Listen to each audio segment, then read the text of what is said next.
ये आकाशवाणी है। चर्चा का विषय है, कार्यक्रम के अंतर्गत प्रस्तुत है संयुक्त राष्ट्र जलवायु परिवर्तन सम्मेलन COP27 के महत्व पर चर्चा। इसमें भाग ले रहे हैं पर्यावरणविद CK वार्ष्णेय। संचालन कर रहे हैं आकाशवाणी संवाददाता कमल कुमार प्रजापति। मिस्र के शर्म अल शेख में इन दिनों संयुक्त राष्ट्र जलवायु परिवर्तन सम्मेलन COP27 आयोजित हो रहा है। 6 नवंबर से शुरू हुआ ये सम्मेलन 18 नवंबर तक चलेगा। जलवायु परिवर्तन के दुष्प्रभावों को रोकने के लिए विभिन्न देश, जिन्हें कॉन्फ्रेंस ऑफ पार्टीज कहा जाता है, एकजुट होकर इस मंच के माध्यम से अपने विचारों को रखते हैं, इस दिशा में अपने प्रयासों को प्रस्तुत करते हैं। पर्यावरण संरक्षण, प्रदूषण, प्राकृतिक आपदाओं की रोकथाम के लिए और जैव विविधता पर आ रहे संकट का समाधान करने के लिए एकजुटता को ये देश प्रस्तुत करते हैं और इस मामले में अपने लक्ष्य भी रखते हैं। क्योंकि 2030 तक संयुक्त राष्ट्र ने सतत विकास के लक्ष्यों को हासिल करने का एक समय तय किया है, तो इसीलिए जो इस दशक में ये कॉन्फ्रेंस ऑफ पार्टीज के सम्मेलन आयोजित हो रहे हैं, ये बड़े अहम हैं। तो आज हम कार्यक्रम में COP27 से जुड़े हुए विषयों और साथ में भारत की इसमें क्या भूमिका है और विश्व स्तर पर कैसे पर्यावरण संरक्षण और जलवायु परिवर्तन के मामले में ये सम्मेलन अहम है, इस पर विस्तार से कार्यक्रम में चर्चा कर रहे हैं।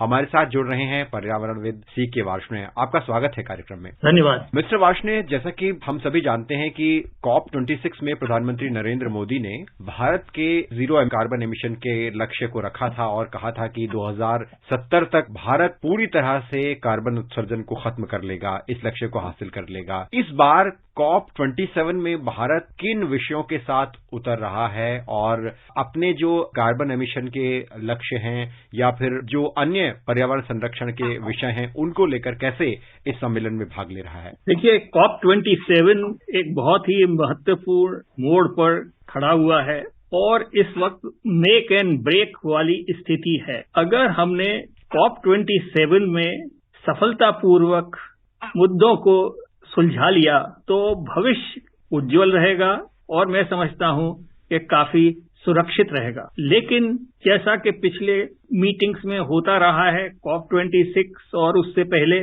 बहुत बड़े बड़े वादे किए जाते हैं, बहुत बड़े बड़े संकल्प लिए जाते हैं, लेकिन बात संकल्प तक ही सीमित रह जाती है। वो कार्यान्वित नहीं हो पाते हैं और उसकी प्रगति उस प्रकार से नहीं होती है। तो मीटिंग तो पिछले 30 साल से और चल रही है, लेकिन इसमें जो कार्य होना चाहिए और जिस गति से इसके ऊपर सब लोगों को चिंता के साथ में आगे बढ़ना चाहिए, उसके अंदर बहुत कमी है और ये चेतावनी समय समय पर दी जा रही है और इसके जो परिणाम हैं वो भयावह से भयावह होते जा रहे हैं। सभी देश किसी न किसी प्रकार इससे प्रभावित हैं और उससे जान माल का खतरा हो रहा है, आर्थिक दृष्टि से नुकसान हो रहा है और विश्व के अंदर संताप निरंतर बढ़ता चला जा रहा है। तो इन सब परिस्थितियों को देखते हुए ये बड़ा आवश्यक है कि समय रहते कारगर कदम उठाए जाएं। इसकी उम्मीद तो बनती है, लेकिन आगे हम देखते हैं कि ऐसा हो नहीं पाता। मैं आपको एक छोटा सा आंकड़ा देता हूं।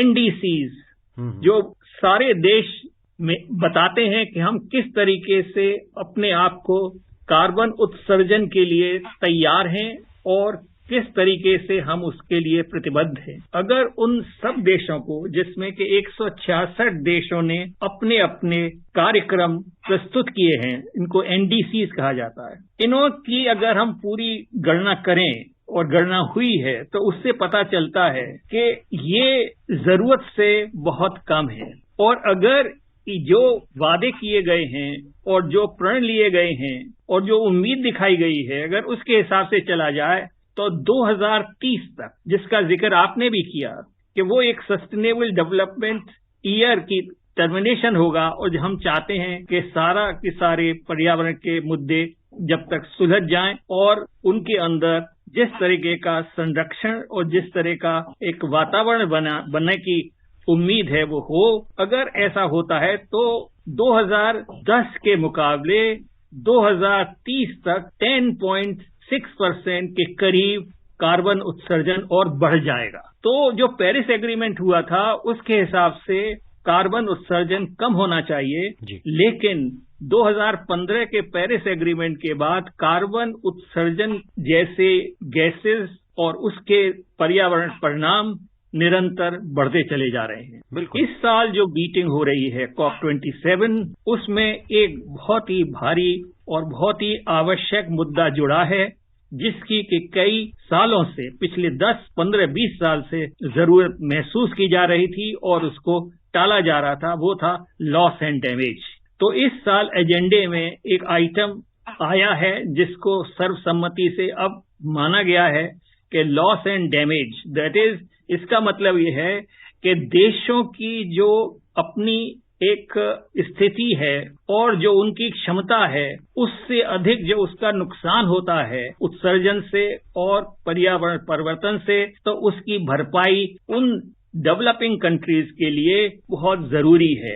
और ये जो डेवलप्ड कंट्रीज हैं और जो विकसित देश हैं, उनको आर्थिक सहायता देनी चाहिए। तो इस मुद्दे को टाला जा रहा था और इसके लिए ये एक जरूरी है कि अब इसके ऊपर एक कारगर रूप से डिस्कशन होगा और ट्रांसपेरेंट तरीके से और सहानुभूति पूर्वक इस मुद्दे को आगे बढ़ाया जाएगा और इसके अंदर जो एक योगदान देना है डेवलप्ड कंट्रीज को, उसके अंदर सुनिश्चित किया जाएगा। और केवल सिर्फ कमिटमेंट ही नहीं होगा, लेकिन उसके ऊपर एक्शन होना और उसको पूर्ण रूप से कार्यान्वित करना बहुत जरूरी है। बिल्कुल। और जब सम्मेलन की शुरुआत हुई उससे पहले केंद्रीय मंत्री भूपेंद्र यादव ने भी इस बात पर जोर दिया कि भारत भी इस बात का समर्थन करता है कि जो विकसित देश हैं वो कार्बन उत्सर्जन में कमी लाने के लिए जो विकासशील देश हैं या विकास की दौड़ में आगे बढ़ रहे देश हैं, उनको वित्तीय मदद दें और इससे जुड़ी जो प्रौद्योगिकी है, तकनीक है, उसको साझा करें, जिससे कि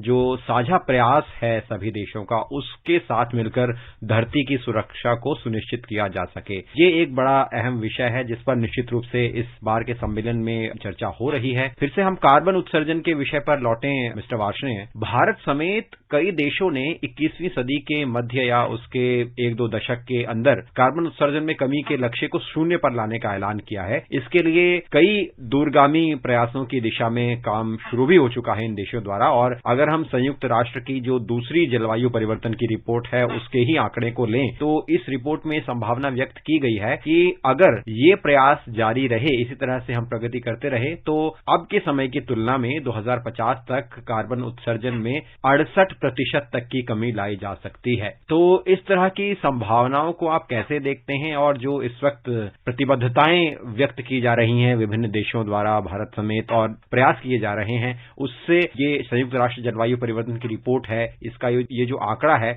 और इसमें जो ये संभावना व्यक्त की गई है, कैसे आप इसको पूरा होता हुआ देखते हैं? देखिए, नेट जीरो जो कि आपने बताया, शून्य कार्बन स्थिति लाने की जो एक टारगेट है 2050, वो कई सारे जो प्रगतिशील देश हैं उनको इसके अंदर शामिल किया गया है और जो डेवलप्ड कंट्रीज हैं उन्होंने इसके साथ जुड़ करके अपने अपने प्रोग्राम बनाए हैं। हमें यह समझना चाहिए कि 2050 काफी, आज से काफी लंबा समय है और इस पीरियड के अंदर हर देश के अंदर सरकारें बदलेंगी और उनका जो एक सिद्धांत है या जो उनकी प्रायोरिटीज हैं उनके अंदर तब्दीलियां आएंगी। तो क्या ये एक मूल मंत्र सब इतने साल तक कमिट करते रहेंगे उसी अपनी प्रतिबद्धता के साथ जिसकी की आवश्यकता है? इसके बारे में हमें सोचना पड़ेगा और हमें देखना पड़ेगा कि बहुत सारी विविधाएं आती हैं, जैसे कि अभी यूक्रेन और रशिया के अंदर जो तनातनी और युद्ध है, उसकी वजह से कार्बन उत्सर्जन के अंदर और लड़ाई में और फौज के जब गोले चलते हैं और मिसाइल चलती हैं तो कितना होता है, गाड़ियों के आने जाने में और वायुयानों के आने जाने में, जो कि एकदम गैर जरूरी है। इन सब की वजह से कार्बन उत्सर्जन और पर्यावरण का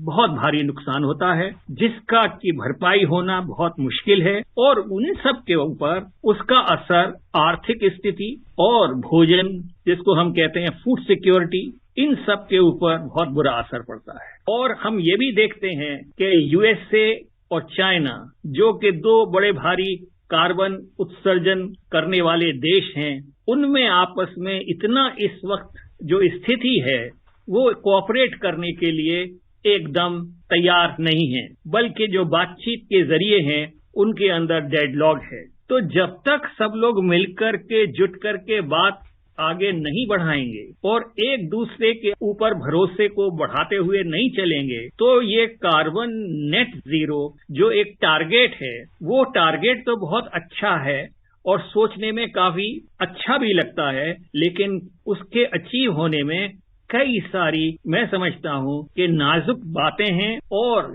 उसको हम कह सकते हैं कि it is very delicate and इसको मजबूत करने के लिए और इस पे सबको हमेशा प्रतिबद्धता को रिपीट करने के लिए और रिमाइंड करने के लिए ये जरूरी है कि सारे देश मिलकर के बताएं कैसे, किस तरीके से, कौन, कब, कैसे private sector, government sector and individual मिल करके इस काम को आगे बढ़ाएंगे। इसके डिटेल्स अभी उतने साफ नहीं हैं। कुछ कॉरपोरेशंस ने कहा है कि वो आगे बढ़ेंगे और शायद कुछ काम भी शुरू हुआ है, लेकिन अभी उसका विस्तार उतना नहीं है, उसकी रफ्तार उतनी नहीं है और उसकी गति उतनी नहीं है कि पूरी तरीके से कॉन्फिडेंस के साथ कहा जा सके कि 2050 तक हम कार्बन न्यूट्रलिटी ले आएंगे। इसमें एक और जो विषय है वो ये है कि बड़े देश हों या छोटे डेवलपिंग कंट्रीज, विकासशील देश हों, उन सबको ये एक टारगेट अचीव करना है। तो मैं समझता हूं कि यहाँ पे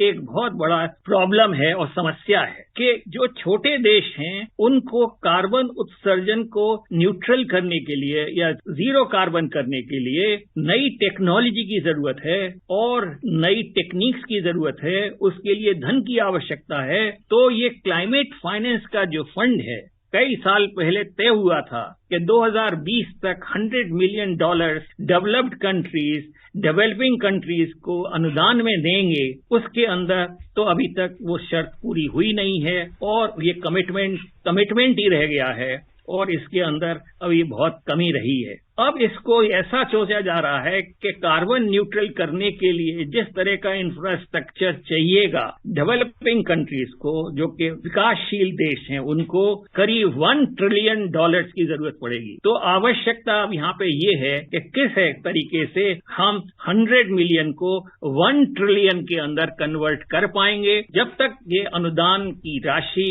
इस करीब की और इस स्केल की नहीं होगी, तब तक न गति आएगी और न लोगों से हम ये उम्मीद कर पाएंगे पूरी तरीके से कि कार्बन न्यूट्रल हो पाएगा। तो ये ऐसे मुद्दे हैं जो भारत ने उठाए हैं और भारत उनको उठाएगा और डेवलपिंग कंट्रीज की और जो विकासशील देश हैं उनकी अगुवाई भी करेगा और पुरजोर तरीके से इन मुद्दों को वो अपने डिस्कशन में लाएगा और आगे भी बताएगा। इसके साथ साथ भारत ने हमेशा से कार्बन उत्सर्जन और पर्यावरण परिवर्तन के बारे में बहुत ही सकारात्मक रुख रखा है और वो आगे भी इसी तरीके से रखेगा। इसके साथ साथ मैं बता दूं कि 1 नवंबर 2021 ग्लासगो मीटिंग 26 कॉप में हमारे प्रधानमंत्री श्री नरेंद्र मोदी जी ने बताया था लाइफ एक मूल मंत्र, जिससे कि प्रत्येक व्यक्ति को और प्रत्येक दुनिया के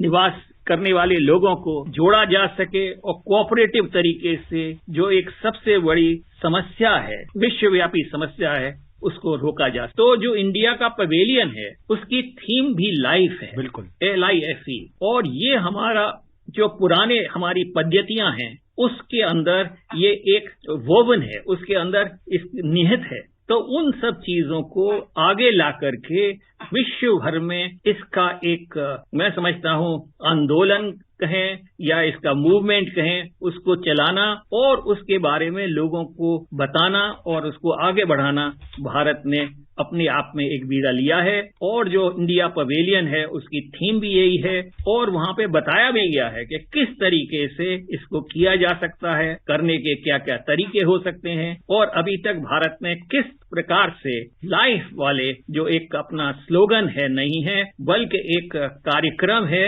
और ये जीवंत कार्यक्रम है, इसको कैसे आगे बढ़ाया है और आगे बढ़ाने जा रहा है। और मिशन लाइफ की आपने बात की, जिसको लेकर इस सम्मेलन में भारत पुरजोर तरीके से अपने विचार को रख रहा है सभी देशों के सामने। और हाल ही में अगर हम देखें तो गुजरात केवड़िया में प्रधानमंत्री नरेंद्र मोदी ने मिशन लाइफ की शुरुआत की थी। आपने जैसा कि कहा, मिशन लाइफ का मकसद है कि अपनी जीवन शैली को इस तरह से हम बनाएं जो कि पर्यावरण के अनुकूल हो, और साल 2028 तक भारत के 80% गांवों और शहरी स्थानीय निकायों को पर्यावरण के अनुकूल तैयार करने का लक्ष्य मिशन लाइफ के तहत रखा गया है। दुनिया भर में भी हम देखें तो मिशन लाइफ को समर्थन मिल रहा है, और अब जबकि मिशन लाइफ के इस अप्रोच के साथ भारत आगे बढ़ रहा है, तो इस मामले में पर्यावरण संरक्षण के मामले में भारत एक अग्रणी भूमिका निभाते हुए आगे बढ़ रहा है। एक अन्य विषय की ओर अगर मैं आपके विचार जानना चाहूं मिस्टर वार्ष्णेय, कि भारत ने, जैसा कि आपने कहा कि सभी देशों ने अपने एनडीसीज यानी नेशनल डिटरमाइंड कॉन्ट्रीब्यूशंस तय किए हैं, और भारत ने भी हाल ही में अगस्त महीने में अपने ताजा एनडीसीज रखे थे दुनिया के सामने। उनमें से जो एक बड़ा लक्ष्य है इस एनडीसीज में वो है 2030 तक भारत अपने कुल बिजली उत्पादन का 50% तक स्वच्छ ऊर्जा से हासिल करेगा। और स्वच्छ ऊर्जा में एक अहम ऊर्जा का स्रोत है जिसे हम कहते हैं सौर ऊर्जा, और बीते सालों में हमने देखा है कि भारत ने इस पर बहुत बल दिया है, और इसका सबसे बड़ा उदाहरण है अंतर्राष्ट्रीय सौर संगठन की स्थापना, जिसमें भारत की अग्रणी भूमिका रही है और भारत इसका संस्थापक कहा जाता है।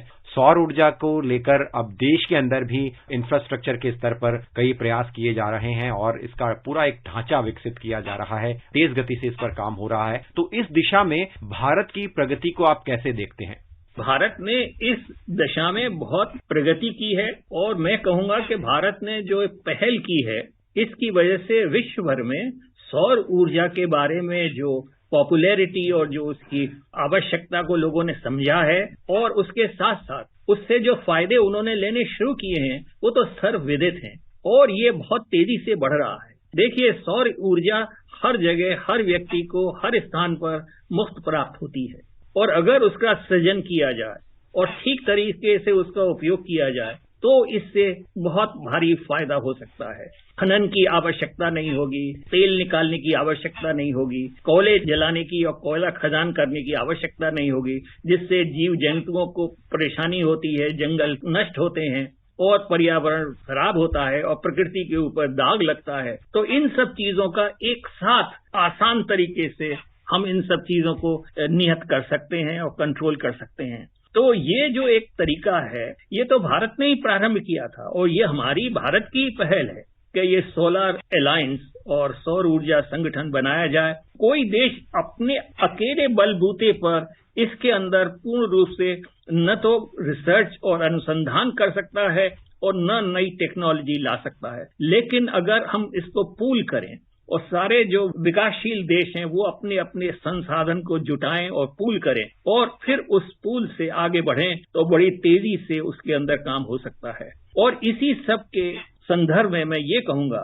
कि जो नई टेक्नोलॉजी जो विकसित देश हैं वो इसके अंदर जो नई इजाद कर रहे हैं और जो नई रिसर्च हो रही है, जो नई टेक्नोलॉजी डेवलप हो रही है, वो इसको फ्रीली शेयर करें, उसके साथ साझा करें, बांटें, ताकि इसके अंदर जो लागत है वो कम से कम हो। देखिए, एक तो बात यह है कि ग्रिड की जरूरत नहीं पड़ती है, ये सारी की सारी डिसेंट्रलाइज्ड एनर्जी सोर्सेज हैं। तो इसमें जो ग्रिड है, ग्रिड मेंटेनेंस है, और ग्रिड बनाना एक बहुत भारी भरकम काम होता है। इसके अंदर कैपिटल इन्वेस्टमेंट बहुत होता है और इसके अंदर टेक्निकल रिक्वायरमेंट बहुत होती है, उसको मेंटेन करना और उसको सुचारू रूप से चलाना। तो इन सब के अंदर बहुत कमी आएगी, और जो दूर दराज के इलाके हैं जहां पर के ग्रिड का जाना बहुत मुश्किल है और बहुत ही एक्सपेंसिव है, तो उन सब इलाकों के अंदर भी पूर्ण रूप से हम स्वच्छ ऊर्जा दे पाएंगे।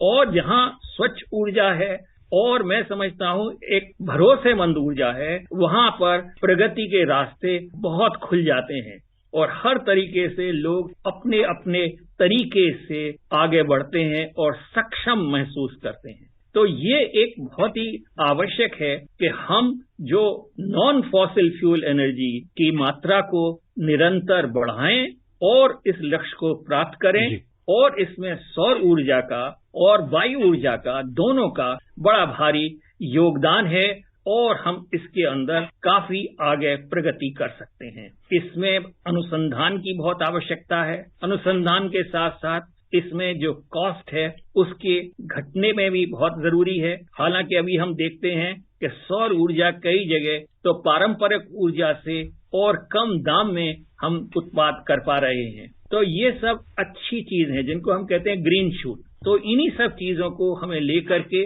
आगे बढ़ना है और इसको और तेजी से सुदृढ़ रूप से हमें देशव्यापी के साथ साथ विश्वव्यापी एक मुहिम चलानी है, जिससे कि कार्बन स्रोतों को हम कम कर सकें, डिकार्बोनाइज कर सकें और पर्यावरण की समस्या को हम रोक पाएं और फिर से एक संतुलित वातावरण स्थापित कर सकें। मिस्टर वार्ष्णेय, स्वच्छ ऊर्जा का संबंध कार्बन उत्सर्जन में कमी लाने से भी है और सौर ऊर्जा के अलावा अगर हम भारत के प्रयासों को देखें तो इसमें भारत हाइड्रो पावर, पनबिजली और बायो एनर्जी पर जोर दे रहा है। स्वच्छ ऊर्जा से ये संभावना व्यक्त की जा रही है कि काफी हद तक इससे कार्बन उत्सर्जन को कम किया जा सकता है। और अगर हम कुछ उदाहरणों को लें तो जैसे भारतीय रेल का प्रयास है कि हर साल 6 करोड़ टन की कार्बन उत्सर्जन में कमी लाई जाए और इसी तरह से भारत में एलईडी बल्ब को बढ़ावा दिया जा रहा है, इसका एक अभियान चलाया जा रहा है। इससे सालाना 4 करोड़ टन कार्बन उत्सर्जन में कमी लाई जा रही है। ये कोशिश है कि जो थर्मल पावर प्लांट हैं या कोयला आधारित बिजली है, उससे बिजली की जो पैदा होती है उसकी निर्भरता को कम करके ज्यादा से ज्यादा स्वच्छ ऊर्जा को प्रोत्साहित किया जाए। और इस मामले में अगर हम फ्यूल को देखें, ईंधन को देखें, तो उसमें भी कोशिश की जा रही है कि जो अभी पारंपरिक जिस तरह से हम अभी ईंधन का इस्तेमाल करते हैं उससे जो एमिशंस होते हैं उसको कम करते हुए हम दूसरे तरीकों पर अपनी निर्भरता बढ़ाएं, जिससे कि हम अपनी आर्थिक स्थिति के साथ साथ हम अपनी पर्यावरण की सुरक्षा को भी ध्यान में रखते हुए एक फ्यूल के मामले में सस्टेनेबल मॉडल को अपने देश में विकसित कर पाएं। तो इस मामले में भारत कैसे अपनी प्रतिबद्धताओं को पूरा करने में लगा हुआ है? ये जो मैंने बताया सौर ऊर्जा का जो उत्पादन बढ़ेगा और बढ़ रहा है, तो उससे ग्रीन हाइड्रोजन बनाने की संभावनाएं बहुत बढ़ गई और इसके बारे में देश के अंदर काफी तेजी से काम हो रहा है। इसके अंदर प्रगति हो रही है और जब ग्रीन हाइड्रोजन हमको मिलेगी तो हम उसको ट्रांसपोर्ट भी कर सकते हैं। और हम सूर्य ऊर्जा प्रधान देशों में से हैं। हमारे देश में सूर्य ऊर्जा की कोई कमी नहीं है, पूरे 12 महीने हमको मिलती है। और अगर हम इसका सृजन करें और फिर उसके बाद में एक प्रॉपर कैटलिस्ट की सहायता से, जिसके अंदर के काफी आजकल रिसर्च हो रही है, अनुसंधान हो रहे हैं और काफी टेक्निक इम्प्रूव हो रही है, जो हमारा उद्देश्य है और इसमें देश काम कर रहा है और कई लोगों ने इसके अंदर इन्वेस्टमेंट शुरू भी कर दिया है और बड़ी तेजी से लोग इसके अंदर लगे हुए हैं। तो ग्रीन हाइड्रोजन अगर बनती है तो आप समझिए कि हमारी ऊर्जा बिल्कुल निरंतर रहेगी और उसके अंदर किसी किस्म का पर्यावरण से कोई भी कनेक्शन ऐसा नहीं होगा कि उससे उसका नुकसान हो। तो ग्रीन हाइड्रोजन पानी से ऊर्जा को और हाइड्रोजन को तोड़ना है, जिसमें ऑक्सीजन और हाइड्रोजन अलग हो जाए, फिर हाइड्रोजन को हम फिर से ऑक्सीजन से मिला करके ऊर्जा ले सकते हैं। तो ये सारी जो संभावनाएं हैं ये सौर ऊर्जा के साथ में जुड़ी हुई हैं। जैसे जैसे हमारा सौर ऊर्जा का मैं समझता हूं कि प्रसार होगा और उसका सृजन होगा, तो इस ऊर्जा को हम इस्तेमाल करेंगे, इसका उपयोग करेंगे हाइड्रोजन, ग्रीन हाइड्रोजन बनाने के लिए। और ग्रीन हाइड्रोजन जो है उसको हम सेफली ट्रांसपोर्ट भी कर सकते हैं। और मैं तो समझता हूं कि भारतवर्ष के अंदर वो एक दिन ऐसा सोचा जा सकता है जब हम ग्रीन हाइड्रोजन और देशों को एक्सपोर्ट भी कर सकते हैं, जहां पर कि सौर ऊर्जा सर्दियों के दिनों में बहुत कम होती है और वहां पर ईंधन की आवश्यकता तो होती ही है गर्मी के लिए और हीटिंग के लिए। तो ये सारी चीजें जो हैं ये संभावना हैं और इन संभावनाओं को प्रत्यक्ष रूप में और प्रैक्टिकल रूप में उत्पादन करने के लिए काफी प्रयास देश के अंदर शुरू हो गए हैं और हमारा जॉइंट कोऑपरेशन भी है कुछ देशों के साथ में और इसको और आगे बढ़ाया जा सकता है और बढ़ाना चाहिए। तो इस तरीके से जो एक ग्रीन फ्यूल्स हैं उसमें ग्रीन हाइड्रोजन एक अहम भूमिका निभाने वाला है। यहां तक कि अब ऑटोमोबाइल के अंदर भी छोटे यूनिट हम लगा सकते हैं जिससे कि ग्रीन हाइड्रोजन से हमारी कार चले और हमारे वाहन चलें। अगर ऐसा करने में हम सक्षम होते हैं और इसको हम तेजी से आगे बढ़ाते हैं जिसकी कि मुझे पूरी उम्मीद है कि हम बढ़ाएंगे और बढ़ाने में पूरे प्रयास कर रहे हैं।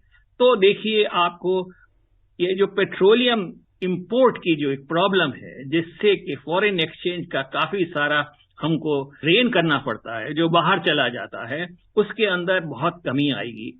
और ये जो धनराशि बचेगी, इससे आप उम्मीद नहीं कर सकते हैं कितना फायदा होगा देश निर्माण के लिए, लोक कल्याण के लिए और हर तरीके के लोगों को फायदा और उनके जीवन को सुखी बनाने के लिए। तो ये एक बहुत बड़ा काम है और इसके अंदर हमें काफी लोगों की मदद की, कोऑपरेशन की, कोलैबोरेशन की जरूरत है।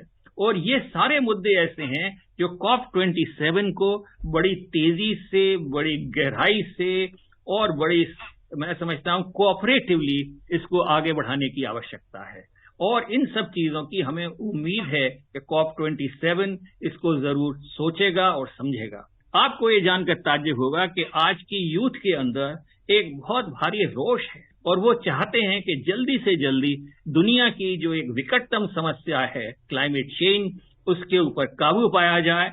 और मैं समझता हूं कि वो लोग इतने उत्सुक हैं और इतने, मतलब मैं समझता हूं, रेस्टलेस हैं कि वो हर जगह, हर स्थिति में उसको डेमोन्स्ट्रेट करते हैं और इस आवश्यकता के ऊपर जोर देते हैं कि हमारे भविष्य को सुरक्षित किया जाए और पर्यावरण के नष्ट को, और जो पर्यावरण परिवर्तन हो रहा है और जिसकी वजह से जैव विविधता के ऊपर और मैं समझता हूं कि खाद्य सुरक्षा के ऊपर बहुत भारी संकट है। ये सब मिली हुई प्रॉब्लम्स हैं। ये सारे संकट एक दूसरे पे मिले हुए हैं, जिनको हम कहते हैं नेक्सस है बिटवीन देम, और ये एक साथ इनका सोल्यूशन मिलता है, इनकी हमको एक पूंजी मिलती है जिससे कि इन सबको डील किया जा सकता है और इन समस्याओं से उभरा जा सकता है। तो मैं समझता हूं कि ये सुरक्षित ऊर्जा निश्चित रूप से एक बहुत ही आवश्यक है। और ये केवल सिर्फ कार्बन उत्सर्जन की बात नहीं है,